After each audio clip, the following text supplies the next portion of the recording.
Hello everyone, तो कैसे हैं आप सब। आज हम कर रहे हैं एसिड बेसिस एंड सॉल्ट्स के पार्ट 2 के बारे में बात।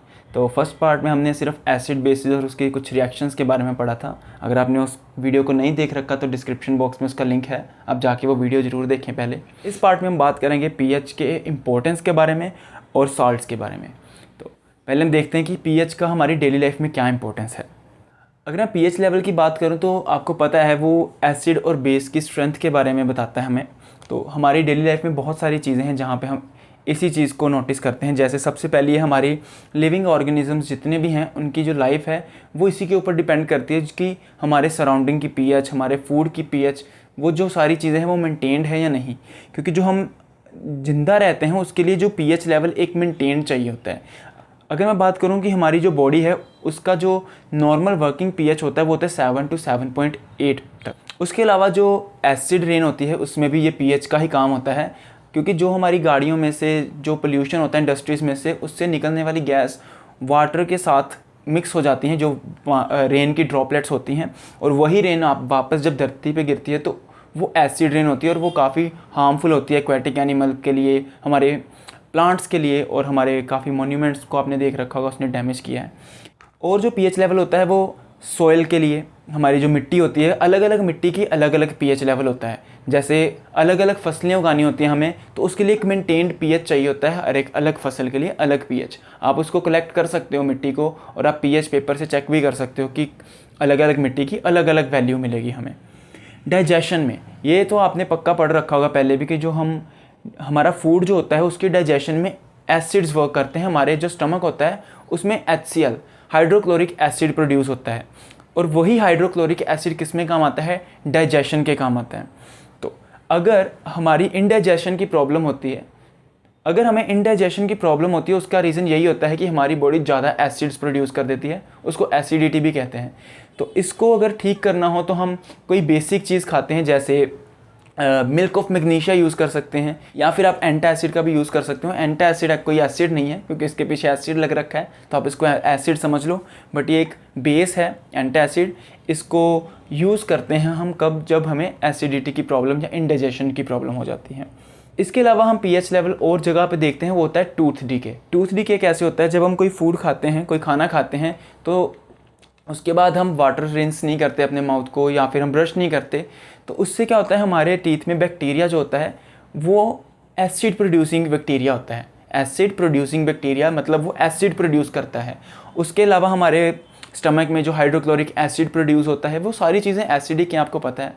तो वो क्या करता है, वो हमारी टीथ के ऊपर एक एसिडिक लेयर बना देता है। वो एसिड जो होता है वो हमारे इनेमल को डैमेज करता है, और वहाँ पे जिसको कीड़ा लगना, सड़न हो जाना दांतों में, वो कहते हैं। तो उससे क्या होता है, टूथ डीके होने लग जाता है। ठीक है, ये इसके पीछे भी पीएच लेवल का काम है। ये तब होता है जब हमारे माउथ का पीएच लेवल जो है वो 5.6 से नीचे चला जाए। और लास्ट में हमारे पास जो पीएच का यूज़ है वो है by the honey bee, and कुछ एंट्स जो होते हैं वो अपनी बॉडी में से एसिड रिलीज़ करते हैं। एग्जाम्पल के लिए मिथेनोइक एसिड, फॉर्मिक एसिड भी कहते हैं इसको। तो ये एसिड जो है, ये एंट्स या फिर हनी बी वगैरह जो होते हैं वो प्रोड्यूस करते हैं एसिड फॉर सेल्फ डिफेंस के लिए। और अगर आपको कोई हनी बी या फिर कोई एंट बाइट कर जाए तो आप क्या कर सकते हो, वहाँ पे आप कोई बेस रब कर सकते हो। तो वो क्या होगा, वो न्यूट्रलाइजेशन रिएक्शन जो आपने पहले भी पढ़ी थी कि न्यूट्रलाइजेशन हो जाएगी, वहाँ पे वो एसिड और बेस आपस में मिलके न्यूट्रल हो जाएंगे। तो आपने देखा कैसे पीएच लेवल जो है वो हमारी डेली लाइफ में काफ़ी इंपॉर्टेंस रखता है। अब हम बात करेंगे सॉल्ट्स के बारे में। तो आपने सॉल्ट्स के बारे में पहले थोड़ा सा तो मैंने आपको बता रखा था, जैसे हम एसिड और बेस को आपस में रिएक्ट करवा के सॉल्ट बना सकते हैं। तो सॉल्ट जो होते हैं वो न्यूट्रल नहीं होते, क्योंकि मैंने अभी कहा कि एसिड और बेस आपस में मिलकर एक न्यूट्रलाइजेशन रिएक्शन करते हैं, बट ज़रूरी नहीं है कि हर बार वो न्यूट्रलाइजेशन हो। क्या होता है, acid plus base neutralization reaction show करते हैं। इसमें क्या होता है, एक सॉल्ट बनता है और वाटर बनता है। ठीक है, बट अगर इनमें से कोई एक चीज़ स्ट्रॉन्ग हो और दूसरी चीज़ वीक हो, जैसे मैं ले लेता हूँ स्ट्रॉन्ग एसिड और रिएक्ट कर जाता है बेस के साथ, तो क्या होगा, जो सॉल्ट फॉर्म होगा उसका जो नेचर होगा वो एसिडिक होगा, क्योंकि वो स्ट्रॉन्ग एसिड से बना है। तो ये एसिडिक सॉल्ट बन जाएगा। और ऐसे ही अगर मैं कहूँ स्ट्रॉन्ग बेस और वीक एसिड हुआ, तो अगर वीक एसिड और स्ट्रॉन्ग बेस हुआ तो क्या होगा, मेरे पास जो सॉल्ट बनेगा वो बेसिक सॉल्ट होगा। तो ये आपको पता होना चाहिए कि ज़रूरी नहीं है कि हर बार जो हमारी रिएक्शन हुई है एसिड और बेस की वो न्यूट्रलाइजेशन ही रहे। क्या हो सकता है, अगर कोई एक चीज़ उनमें से स्ट्रॉन्ग और दूसरी चीज़ वीक हो तो जो फाइनल रिजल्ट होगा वो उस पर डिपेंड करेगा कि स्ट्रॉन्ग एसिड था या स्ट्रॉन्ग बेस था। इस चैप्टर में हम 5 सॉल्ट के बारे में पढ़ेंगे, जिनमें से है sodium chloride, bleaching powder, baking soda, washing soda and plaster of Paris. तो ये कुछ सॉल्ट हैं जिनके बारे में हम पढ़ेंगे। तो सबसे पहले हम देखते हैं सोडियम क्लोराइड। आपको पता है जो हम कॉमन सॉल्ट यूज़ करते हैं उसकी प्रिपरेशन क्या होती है, हम एसिड यूज़ करते हैं HCl, उसको सोडियम हाइड्रोक्साइड NaOH के साथ रिएक्ट करवाते हैं और क्या बनता है हमारे पास NaCl प्लस वाटर। तो ये तो हमारी प्रेपरेशन होगी सीधा NaCl सोडियम क्लोराइड की। आगे हम बात करेंगे कि ये जो सोडियम क्लोराइड है ना, हम इसी की हेल्प से बाकी सॉल्ट को प्रोड्यूस करवाएंगे। ठीक है, मतलब ये जो हमारा सॉल्ट है ना, ये सबसे ज़्यादा इंपॉर्टेंट है बाकियों को बनाने के लिए, मतलब ये मैन्युफैक्चरिंग में काम आ रहा है हमारे। इससे पहले कि हम बाकी सॉल्ट्स के बारे में पढ़ें, सबसे पहले हम बात करेंगे क्लोर एल्कली प्रोसेस के बारे में। इसको इलेक्ट्रोलिसिस भी बोलते हैं। इसमें क्या होता है, हम एक सेटअप लगा रहे हैं जिसमें मैंने एक सोल्यूशन ले रखा है जिसको ब्राइन कह रहा हूँ मैं। ब्राइन क्या है, एक्चुअली सिंपल एक चीज़ है जिसमें मैंने NaCl को वाटर के साथ ऐड किया है, मतलब इसके अंदर पानी है, उसके अंदर सॉल्ट मिक्स किया हुआ है। इसके बाद मैंने यहाँ पे 2 रॉड्स डाली हैं, जिसमें से एक रॉड पॉजिटिव है और एक रॉड नेगेटिव है। मैंने यहाँ पे आपको दिखा रखा है, मैंने इसको सेल के साथ कनेक्ट किया हुआ है। एक साइड नेगेटिव है और एक साइड पॉजिटिव है। ये साइड मेरे पास है कैथोड और ये नेगेटिव साइड मेरे पास है एनोड। अब क्या होगा, इसमें ब्राइन जो है, जो मेरे पास NaCl वाटर का सोल्यूशन है, इलेक्ट्रोलिसिस होगा। इसमें क्या होगा, इसमें NaCl जो है वो टूट जाएगा। इसमें क्या होगा, अब ये जो साइड है ये पॉजिटिव साइड है मेरे पास, तो और ये साइड है जो मेरे पास ये नेगेटिव साइड है। तो NaCl टूटने से क्या होगा, जो Na होता है वो पॉजिटिव होता है और जो Cl होता है वो नेगेटिव आयन होता है। मतलब पॉजिटिव आयन और नेगेटिव आयन ब्रेक होंगे तो क्या होगा, मेरे पास Na जो होगा वो नेगेटिव साइड की तरफ अट्रैक्ट होगा क्योंकि ऑपोजिट अट्रैक्ट्स, और जो क्लोरीन नेगेटिव होगा वो इस तरफ अट्रैक्ट होगा पॉजिटिव साइड की तरफ क्योंकि ये नेगेटिव है। अब क्या होगा, जब सोडियम इस तरफ आएगा तो ये पॉजिटिव चार्ज होने की वजह से क्या करेगा, एक इलेक्ट्रॉन को गेन करेगा क्योंकि अब इससे इलेक्ट्रॉन की कमी होती है। ठीक है, अब एक इलेक्ट्रॉन लेने के बाद क्या होगा, Na जो है वो स्टेबल हो जाएगा और यहाँ पे उसकी लेयर जम जाएगी, वो सॉलिड सी लेयर आपको दिखेगी भी आप अगर इस रिएक्शन को करोगे। और क्या होगा, जो हाइड्रोजन गैस है वो रिलीज होगी यहाँ से हाइड्रोजन गैस रिलीज होगी। इस तरफ क्या होगा, इस तरफ क्लोरीन गया था तो क्लोरीन क्या करेगा, एक इलेक्ट्रॉन इसके पास एक्स्ट्रा है तो ये डोनेट कर देगा। अब एक इलेक्ट्रॉन डोनेट करने के बाद यहाँ पे क्या बन जाएगा, क्लोरीन, और वो क्लोरीन गैस जो है वो यहाँ से रिलीज हो जाएगी। क्या हुआ यहाँ पे, सोडियम नहीं रिलीज हुआ, उसके पीछे का रीज़न सोडियम जो था वो सॉलिड है तो सॉलिड थोड़ी बाहर रिलीज होगा, हाइड्रोजन गैस रिलीज हो रही है वहाँ से, और यहाँ से क्या रिलीज हो रहा है, क्लोरीन। तो हमारे पास H2 और क्लोरीन यहाँ से रिलीज हुआ और फाइनल जो मेरे पास रिएक्शन है उस रिएक्शन का क्या होगा, NaCl प्लस H2O, फाइनल बनाएंगे NaOH plus Cl2 plus H2 और ये दोनों के दोनों गैसेस रिलीज होंगे इसमें से। तो ये इसकी पूरी प्रोसेस है जिसमें क्या किया मैंने, सोडियम क्लोराइड को पानी के साथ मिक्स करके ब्राइन बनाया और उसके अंदर जो रिएक्शन हुई उससे मेरे पास क्या आया, सोडियम हाइड्रोक्साइड, क्लोरीन और हाइड्रोजन। ये जो तीनों चीज़ें इसमें से प्रोड्यूस हुई हैं, सोडियम हाइड्रोक्साइड, क्लोरीन और H2, ये काफ़ी इंपॉर्टेंट है मेरे पास। ये तीनों प्रोडक्ट जो मुझे मिले हैं इसमें क्लोरीन, हाइड्रोजन और सोडियम हाइड्रोक्साइड काफ़ी इंपॉर्टेंट है ये। अगर मैं हाइड्रोजन की बात करूं H2 की, तो इसके यूजेज क्या है, ये फ्यूल्स में use as a fuel use होता है। आपको पता होगा कि हाइड्रोजन गैस फ्लेमेबल होती है तो इसको एज अ फ्यूल यूज़ किया जाता है। काफ़ी टाइम पहले ये बैलून्स में भरने के काम आती थी, आजकल तो हीलियम यूज़ करते हैं। हाईली फ्लेमेबल होने की वजह से इसको रिप्लेस किया गया।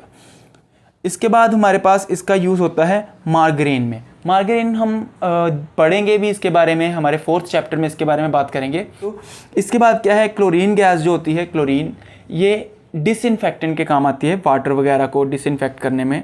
और PVC, CFC, क्लोरोफ्लोरोकार्बन के बारे में आपने पक्का सुन रखा होगा, जिसने हमारी ओजोन लेयर को भी डैमेज किया था, तो ये उसमें भी काम आती है।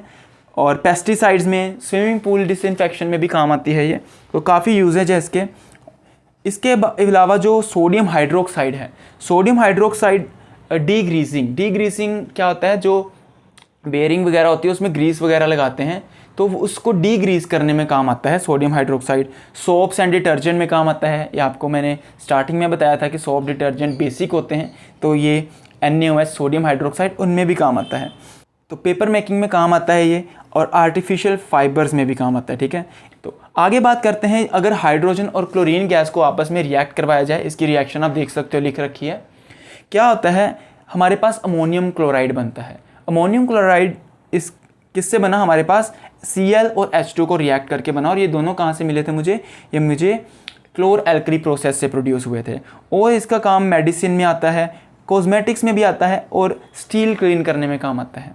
ऐसे ही क्लोरीन और सोडियम हाइड्रोक्साइड रिएक्ट करके ब्लीच बनाते हैं। ये ब्लीचिंग पाउडर मत समझ लेना, ब्लीच के काम आती है एक चीज़, वो बनाते हैं, हाउस होल्ड ब्लीचिंग के लिए काम आता है, और ब्लीचिंग फैब्रिक्स वगैरह की ब्लीचिंग में काम आता है, ठीक है। तो आपने देखा कैसे इन चीज़ों का हमारी डेली लाइफ में काफ़ी इंपॉर्टेंस आता है। जो हमारे पास कॉमन साल्ट है कितना इंपॉर्टेंट है वो हमारे लिए, कि कितनी चीज़ें प्रोड्यूस करवा पा रहे हैं हम इससे, ठीक है। अब हम बात करते हैं हमारे सेकंड सॉल्ट ब्लीचिंग पाउडर के बारे में। ब्लीचिंग पाउडर का जो केमिकल फॉर्मूला होता है वो है CaOCl2। CaOCl2 इसका एक और नाम है कैल्शियम ऑक्सीक्लोराइड। तो आपने कभी अगर आपने देख लिया कि कैल्शियम ऑक्सीक्लोराइड लिख रखा है, तो वहाँ पे जाके आपने ऐसे डरना नहीं है कि ये नई चीज़ क्या लिख दी है, ये ब्लीचिंग पाउडर का ही दूसरा नाम है, ठीक है। तो इसको कैसे बनाया जा सकता है, सबसे पहले हम इसकी बात करते हैं प्रिपेयरिंग की। प्रिपेयर करवाने के लिए हमें क्या करना होता है, CaOH2 कैल्शियम हाइड्रोक्साइड को रिएक्ट करवाते हैं Cl2 गैस के साथ। तो ये Cl2 गैस तो आपको पता है वही क्लोर एल्कली प्रोसेस से मुझे मिली थी, और इसका जो फाइनल रिजल्ट होता है वो होता है CaOCl2, मतलब बन गया हमारे पास ब्लीचिंग पाउडर, और साथ में निकलता है वाटर, ठीक है। तो ये मेरे पास पूरी प्रोसेस है for preparation of bleaching powder. इसका जो यूजेज है वो टेक्सटाइल इंडस्ट्री वगैरह में यूज़ होता है, ब्लीचिंग के लिए यूज़ होता है, एंड इसको डिसइंफेक्शन के लिए भी यूज़ किया जाता है क्योंकि इसमें क्लोरीन है, ठीक है। अब हम बात करते हैं हमारे अगले सॉल्ट के बारे में, नाम है इसका बेकिंग सोडा। बेकिंग सोडा का जो केमिकल फॉर्मूला है वो है NaHCO3। इसको सोडियम हाइड्रोजन कार्बोनेट और सोडियम बाइकार्बोनेट भी कहते हैं। तो आपने इसको पहले भी देख रखा है, हमने इसकी रिएक्शन करवाई थी एसिड के साथ। अब हम क्या करेंगे, इसको प्रिपेयर करेंगे। कैसे बनता है ये, हम NaCl मतलब कॉमन सॉल्ट को रिएक्ट करवाते हैं वाटर, कार्बन डाइऑक्साइड और साथ में अमोनिया NH3, ठीक है। और इस रिएक्शन से क्या बनता है, बेकिंग सोडा NaHCO3, और साथ में बनता है इसमें NH4Cl। इसको हम अमोनियम क्लोराइड कहते हैं। तो देखो इस रिएक्शन का बहुत लंबा प्रोसेस है। क्या है, sodium chloride, water, carbon dioxide और अमोनिया, इन सब को ऐड किया और क्या बना, NaHCO3 मतलब सोडियम हाइड्रोजन कार्बोनेट और अमोनियम क्लोराइड। इस रिएक्शन को याद करने के लिए आप वो वाली रिएक्शन को याद करो जिसमें हमने इस वाले कंपाउंड को रिएक्ट करवाया था एक एसिड के साथ। उसमें क्या हुआ था, NaHCO3, देखना ये एक दूसरे के साथ, मैं उस दूसरी साइड लिखता हूँ इसको। उसमें मैंने क्या रिएक्ट करवाया था, NaHCO3 को रिएक्ट करवाया था HCl के साथ, और क्या प्रोडक्ट बने थे मेरे पास, मैं उसको उल्टा लिख रहा हूँ रिएक्शन को।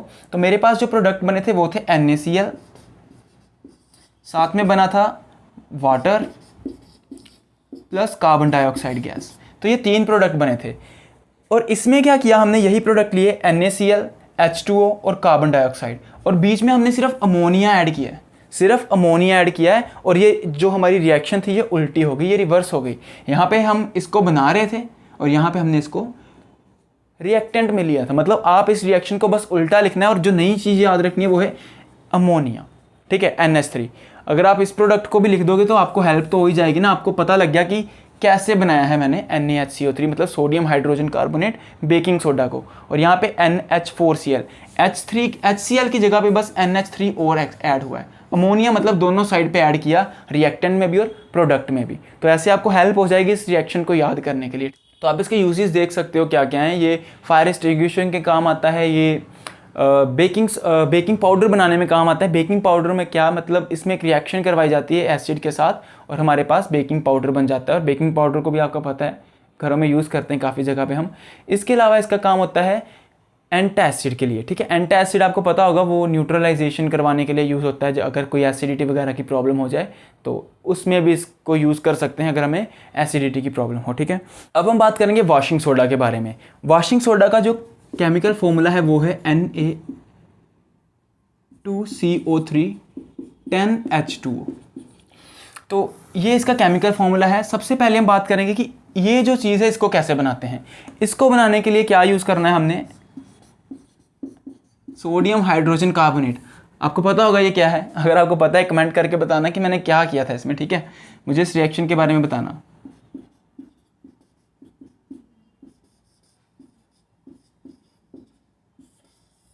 और यहाँ पे जो मेरे पास NaCO3 प्रोड्यूस हुआ है, इसी से मैं क्या करूँगा, Na2CO3 आएगा। जो Na2CO3 मेरे पास आया है उसी को मैं यूज़ करूँगा आगे क्या बनाने के लिए, वॉशिंग सोडा बनाने के लिए। क्या होगा, मेरे पास Na2CO3 आया था, उसमें प्रोडक्ट जो मुझे मिला था Na2CO3, इसको मैं किससे रिएक्ट करवाऊँगा, 10H2O से, और सेम यही बन जाएगा Na2CO3 10H2O। तो इसका तो आपको पता चल ही जाएगा, वॉशिंग सोडा लिख रखा है, किस में यूज़ आएगा, इसको वॉशिंग वगैरह में काम आएगा, ठीक है। और ये इंडस्ट्रीज़ में यूज़ किया जाता है, जहाँ पे क्लीनिंग का वर्क करना हो उस इंडस्ट्री में इसको यूज़ करते हैं, ठीक है। तो लास्ट हमारे पास आगे है POP, प्लास्टर ऑफ पेरिस। उसके बारे में भी आपने पहले सुन रखा होगा, घरों में काफ़ी यूज़ करते हैं POP वगैरह। अब हम बात करते हैं लास्ट सॉल्ट जो बचा है हमारे पास, प्लास्टर ऑफ पेरिस, POP कहते हैं जिसको। इसके बारे में आपने पहले भी सुन रखा होगा काफ़ी बार। तो इसको कैसे बनाया जाता है, पहले मैं आपको बता दूं। इसका जो केमिकल फॉर्मूला है वो है CaSO4 half molecule of water, ठीक है। तो इसका केमिकल फॉर्मूला है CaSO4 half molecule of water. तो इसको कैसे बनाया जाता है, जिप्सम लगता है इसको बनाने के लिए। जिप्सम से क्या होता है, इसको हीट किया जाता है। जिप्सम होता है CaSO4 2 मॉलिक्यूल ऑफ वाटर, ठीक है। इसमें क्या करना है, मुझे इसको हीट करना है।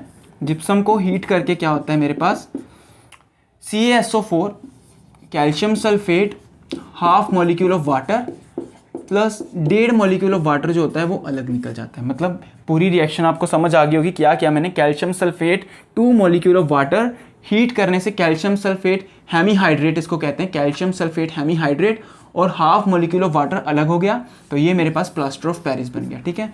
और आपको एग्जाम में ये भी क्वेश्चन आ सकता है कि जिप्सम को कैसे बनाया जाता है। जिप्सम को कैसे बनाया जाता है, इसी रिएक्शन को उल्टा कर दो। यहाँ पे हीट किया था, यहाँ पे मेरे पास क्या है, CaSO4 half molecule of water, और इसमें 1.5 मॉलिक्यूल ऑफ वाटर ऐड कर दिया जाता है। क्या होता है मेरे पास, CaSO4 2H2O, मतलब जिप्सम रिलीज हो जाता है। तो बहुत इजी रिएक्शन है ये भी। अब हम बात करते हैं प्लास्टर ऑफ पेरिस के यूजेस के बारे में। जो POP है इसको काफ़ी जगह यूज़ किया जाता है जहाँ पे मूर्तियाँ बनानी होती हैं। मूर्तियाँ बनाने के काम आता है ये। अगर चोट लग जाए तो चोट के ऊपर जो प्लास्टर किया जाता है फ्रैक्चर को सपोर्ट करने के लिए, वहाँ पे इसका यूज़ किया जाता है। और ये बहुत जल्दी हार्ड हो जाता है, इसलिए इसको और भी काफ़ी जगह यूज़ किया जा सकता है। जहाँ आपने पढ़ा कैसे सॉल्ट्स को बना सकते हैं, बहुत इजी है। मतलब पूरी आपको एक बार बता देता हूँ क्या क्या किया था हमने सबसे पहले क्लोर एल्कली प्रोसेस की थी NaCl और पानी को ऐड करके। उससे हमारे पास क्लोरीन गैस और hydrogen gas and sodium hydroxide बना था। और फिर हमने क्लोरीन गैस को यूज़ किया था ब्लीचिंग पाउडर बनाने के लिए। फिर NaCl सोडियम क्लोराइड को ही यूज़ किया हमने बेकिंग सोडा बनाने के लिए। बेकिंग सोडा से हमने बेकिंग पाउडर बनाया, और बेकिंग सोडा से हमने वो वॉशिंग सोडा बनाने की प्रोसेस की थी जो हमने NaCO3 बनाया था। तो उसके बाद हमने बात की प्लास्टर ऑफ पेरिस के बारे में, और प्लास्टर ऑफ पेरिस की रिएक्शन भी बहुत इजी है। तो इसके साथ हमारा चैप्टर ख़त्म हो जाता है। इसके जो क्वेश्चन आंसर वगैरह के लिए एक डेडिकेटेड वीडियो बनाएंगे, उसमें हम इसके इंपॉर्टेंट क्वेश्चन आंसर और NCERT के क्वेश्चन आंसर जो हैं वो भी डिस्कस करेंगे। और अगर आपको वीडियो पसंद है तो लाइक शेयर ज़रूर करें, चैनल को सब्सक्राइब करें। अब हम नेक्स्ट वीडियो में मिलते हैं।